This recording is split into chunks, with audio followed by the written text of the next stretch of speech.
I think not, by the way, this is a small percentage of people, but it really made me think like, okay, we gotta be really careful with this character, which we will be because we really love her. Scooby-Doo has a ton of hidden secrets, many that even Shaggy and the gang wouldn't have been able to solve even if they started when the show first aired in 1969. Everyone knows some popular facts about the cartoon series. Scooby and Shaggy are huge food lovers, and the catchphrase, "and I would have gotten away with it too," is commonly used by convicted villains. But today's list does not include these common facts. Is it the story of a different dog that both carried and almost brought down the franchise at the same time? Or the controversial Velma spin-off that got cancelled? Join us as we discuss a few facts only adults noticed about Scooby-Doo. The tragedy that accidentally created Scooby-Doo. In 1968, two tragic events changed American television forever. Within just 9 weeks of each other, Martin Luther King Jr. and Robert Kennedy were both unalived. The entire country was in a panic over real-world violence, and worried parents quickly pointed their fingers at the most violent thing inside their own homes: Saturday morning cartoons. A new group called Action for Children's Television formed to protest, and even the U.S. Senate got involved. TV networks stood accused of feeding kids a steady diet of cartoon brutality, filled with superheroes, monsters, and fistfights week after week. By the fall of 1968, the networks gave in and completely cut their schedules. Action shows like Space Ghost and the Herculoids were pulled off the air, and producers promised to make non-violent shows instead. A CBS executive named Fred Silverman needed a safe replacement fast. He contacted the Hanna-Barbera Animation Studio and decided to create a show following a group of harmless teenagers. His idea was to copy another hit show called The Archie Show, which followed a group of teens in a rock band who solved mysteries with a dog. The first draft of the show was called Who's Scared? But when Silverman showed the artwork to CBS executives, they rejected it. They thought the monsters looked too frightening for children. The entire point of the project was to create a show that could never be blamed for scaring anyone. To fix it, writers Joe Ruby and Ken Spears stripped the idea down. They completely cut out the rock band, focused heavily on comedy, and made the cowardly dog the main star instead of the kids. Around this time, Silverman was driving to a meeting when he heard Frank Sinatra sing the random syllables, "Doobie-doobie-doo," at the end of the song Strangers in the Night. Right then, he decided to name the dog Scooby-Doo. The show finally premiered on September 13, 1969. And just like that, America's favorite cartoon dog was born out of a dark moment in the country's history. But the show's connection to the past didn't stop at politics. The man who actually designed Scooby-Doo had a story far more remarkable than anything that ever made it to air. The worst dog in show business. The character of Scooby-Doo was designed by a man named Iwao Takamoto, who was the head stylist and art director for Hanna-Barbera. Born in Los Angeles in 1925, Takamoto was an American citizen. However, after the bombing of Pearl Harbor in 1941, the United States government placed him and his family in a desert internment camp called Manzanar, alongside 100,000 other Japanese Americans. Manzanar was the first of 10 internment camps, imprisoning around 10,000 people. Most were American citizens. Takamoto was just a teenager with no formal art training. But inside the camp, two prisoners who had worked as Hollywood art directors taught him how to draw. After he was released, he walked into Walt Disney Studios with a simple sketchbook and was hired on the spot. He spent 16 years at Disney working on legendary films like Cinderella, Peter Pan, Lady and the Tramp, and 101 Dalmatians. In 1961, he moved to Hanna-Barbera, where he was eventually handed the job of designing Scooby-Doo. To create the character, Takamoto talked to a coworker who bred Great Danes for television. He asked a simple question: "What does a perfect champion Great Dane look like?" The breeder explained it to him: straight legs, a strong posture, a level back, and a strong chin. Takamoto took that advice and deliberately did the exact opposite on every single feature. He sloped the dog's back into a hump, bowed his legs, underslung his chin, and put spots in all the wrong places. Even the color was wrong. His reasoning was simple: a playfully creative, ugly, flawed dog would be more beloved than a perfect one. This design choice was crucial for the show. If Scooby had looked like a proper heroic Great Dane built like a small horse, the series would have fallen apart in episode 1. Shaggy could never cower behind a noble, imposing dog. Before Scooby, famous TV dogs like Lassie and Rin Tin Tin were always brave, four-legged Boy Scouts. Scooby was the first goofy cartoon dog to lead a mystery franchise, drawn on purpose as a failure of his own breed. Takamoto passed away in 2007 at the age of 81, leaving behind the most beloved dog in American television history. As Takamoto did his homework, so did the writers. They made sure to hide something sinister in the show's plot. Social vices in between script lines. Every classic episode of the show contains a hidden message that becomes impossible to ignore once you notice it. The plot follows a strict routine. A terrifying phantom or creature begins haunting a location, trying to scare everyone away from a valuable property, like a local mine, a beach, or an old amusement park. Once the teenage detectives investigate and trap the creature, they remove the mask to reveal the truth. Inside the costume is always the same type of person, a banker, a landlord, or a real estate developer. It is always a normal human using a fake scare tactic to push people out so they can steal something valuable. All greedy, money-obsessed people. The core message of Scooby-Doo was clear. The supernatural isn't real, and human greed is the true threat. Every Saturday morning, an entire generation of kids learned that the monsters they should be afraid of were the rich and greedy people leading society. And the writers loved this act. During the original 25-episode run of the first 2 seasons, the gang caught a total of 27 villains. Out of those 27, exactly 23 were greedy people trying to steal money. This core rule remained completely untouched until 1998, when the show decided to be a little bit serious with its writing. It happened in the Scooby-Doo on Zombie Island movie. For the very first time, the franchise featured real monsters, and for the first time, the writers allowed characters to die on screen. While their experimental zombie movie became a massive commercial success, their other experimental film suffered a completely different fate. The Velma spin-off that backfired spectacularly.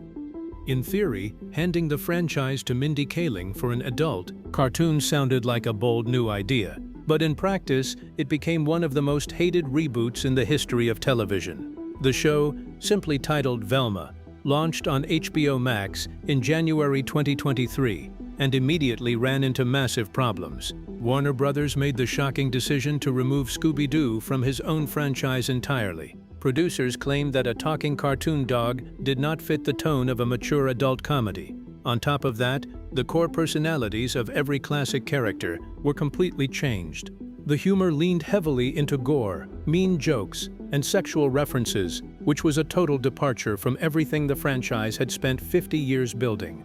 Everything the fanbase had spent 50 years loving. The audience response was one of the worst in media history. Velma landed at a terrible 7% audience score on Rotten Tomatoes and a 1.3 out of 10 on IMDb, briefly making it the lowest-rated animated series on the entire internet. Even though it was widely mocked, Warner Brothers confused everyone by renewing it for a second season anyway, before quietly canceling it shortly afterward. And this wasn't the only time the producers were questioned about their decisions.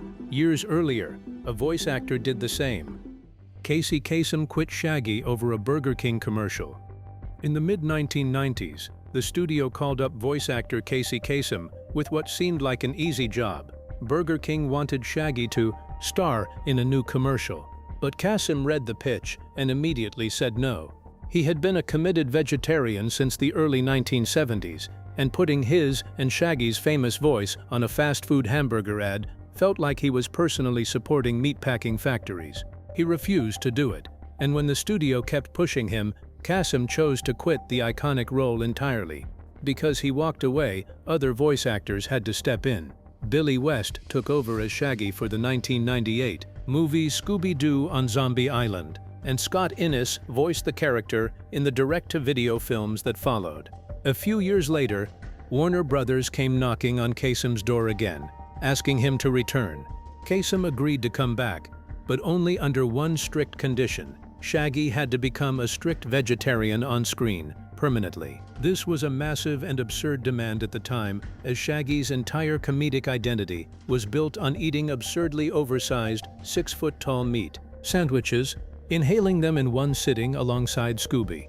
Asking for this change was like telling the writers of Popeye to stop using spinach, but Kasem held his ground, and the studio finally folded to his demands when the new series What's New? Scooby-Doo premiered in 2002.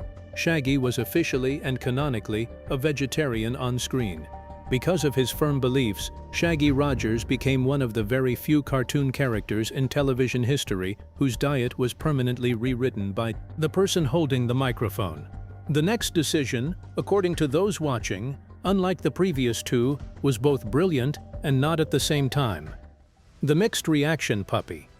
By the summer of 1979, Scooby-Doo was dying. After a decade on the air, ratings were sinking fast, and ABC was preparing to cancel the show. The problem was that it was becoming generic. People were getting used to seeing Scooby and Shaggy run away from danger in every episode. While funny at first, the fans started to view the characters' personalities as stale and predictable. To save the series, Hanna-Barbera thought out of the box and introduced a new character, Scrappy-Doo. He was Scooby's tiny, hyper-aggressive nephew who loved to throw punches and charge directly at the monsters.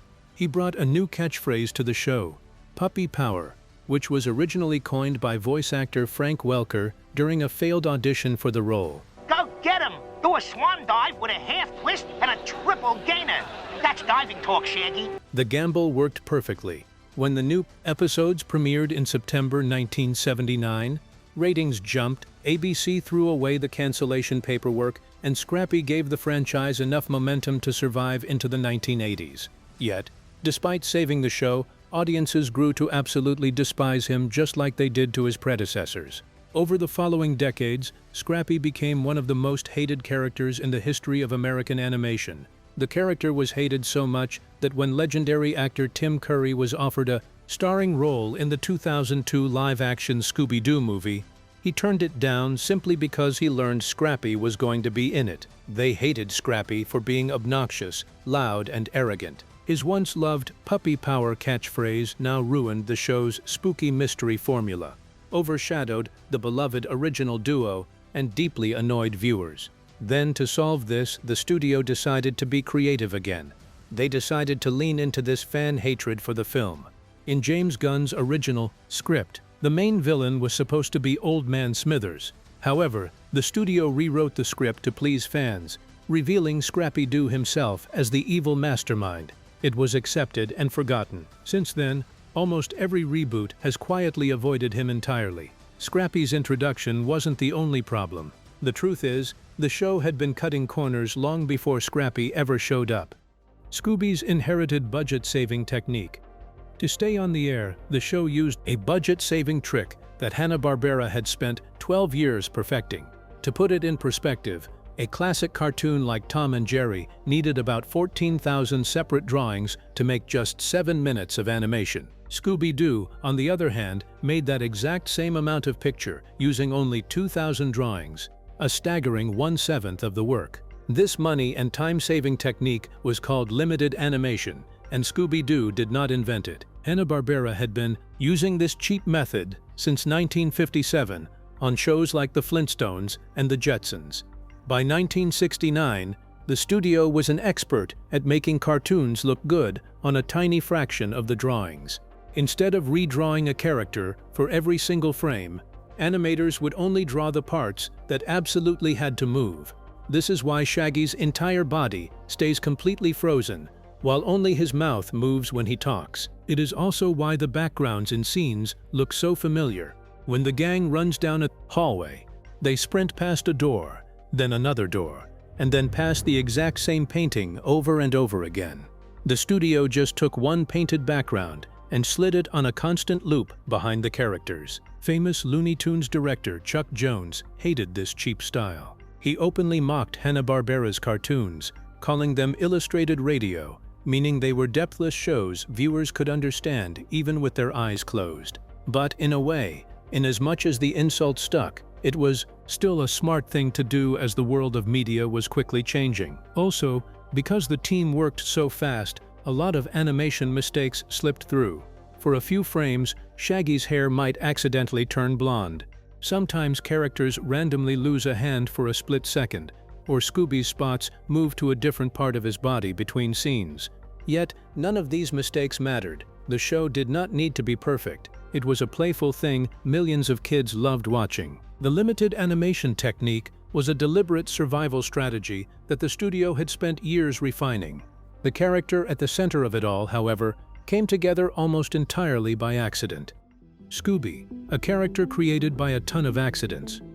Before Scooby-Doo became the lanky, lovable Great Dane we all know today, he was almost a completely different animal. Early concept art actually showed him as a shaggy sheepdog. If the creators had stuck with that original idea, it would have changed everything about how the character moved, acted, and connected with audiences at home. Thankfully, network executives stepped in and pushed for something much larger and goofier. They wanted a big dog that could be clumsy and expressive in ways a smaller, fluffier breed simply could not pull off. Changing Scooby to a Great Dane was a smart business decision made specifically to maximize visual jokes for the kids watching each week. This single, unplanned change ended up defining his entire identity.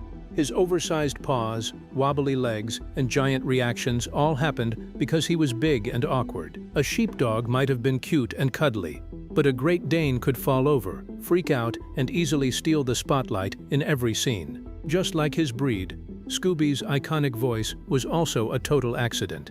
During an early recording session, a voice actor named Don Messick was experimenting with different sounds in the booth.